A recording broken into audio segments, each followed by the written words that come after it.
kartą, po to padarysim vartų teisuotę ir automatiškai nučiačiu truputį šaukščiau ir... Gintautai, tai sveikas, prisijungęs prie rinktinės.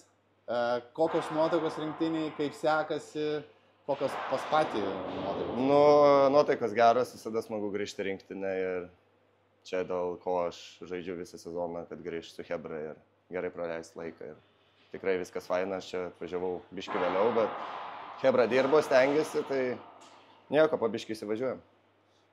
Pats stebėjai draugiškas rungtynės prieš Lenkijos rinktinę.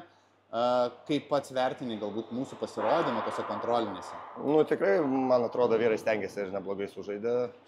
Pralaimėjo 2 varžybas, bet jie kovėsi garbingai tikrai ir buvo smagu žiūrėti. Tai gaila, negalėjau prisijungti.